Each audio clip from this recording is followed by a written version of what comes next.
বন্ধুরা, আমি আবার একটা রেসিপি নিয়ে আসছি কুমড়োর ফুল দিয়ে একটা ডিম।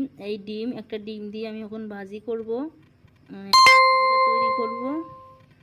তো দেখেন, এটা দেখবেন, ফুল দেখে আপনারাও এরকম তৈরি করে খেতে পারেন। আমি যে রেসিপি আপনার এই ফুল আর ডিম দিয়ে মিক্সড করে আমি এখন চুলায় দিয়ে দিয়েছি ডিম দিয়ে। তো আপনারা ওইভাবে তৈরি করবেন। এটা হচ্ছে কুমড়োর ফুল আর হচ্ছে ডিম, কিছু দুইটা এলাচ ছেঁচে দেওয়া আছে সেন্টের জন্য, একটু মরিচের গুঁড়া, একটু কাঁচা মরিচ আছে 2 পিস। এটা দিলেই চলবে, এর থেকে আর অতিরিক্ত কিছু লাগবে না। এটা দিয়েই আপনারা এভাবে তৈরি করে খেতে পারবেন। আমি কিছু চুলায় দিয়ে দিছি।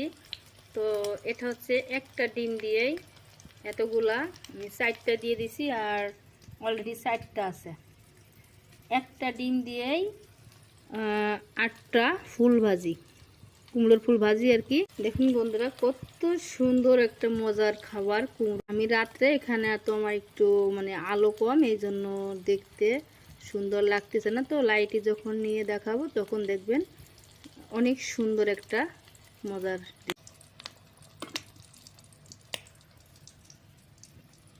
তো আমি এটা ভাজি হয়ে গেছে, এখন এটা উঠাইলাম।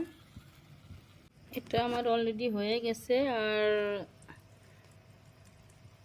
কিছু আমি 4টা চুলার পরে দিয়েছি, এটা আমার কিছুক্ষণের ভিতরে হয়ে যাবে আর কি।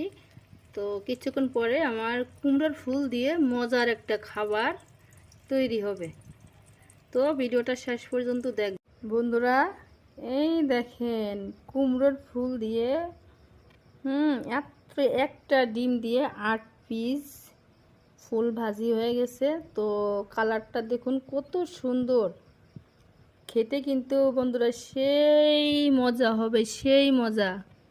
ঠিক আছে? তো আপনারা ওই রকম কুমড়োর ফুল কেউ ফালাইবেন না। একটা ডিম দিয়ে দেখুন কত সুন্দর একটা মজা করলাম। তো কচু দিয়ে করেছি, কচুর ডাইগো, গরুর মাংস দিয়ে। এটা বন্ধুরা খেতে সেই মজা, সেই। ঠিক আছে? তো এই ধরনের রেসিপিগুলো আপনারা বাসায় তৈরি করে খাইবেন। কালারটা কত সুন্দর একটা কালার। তো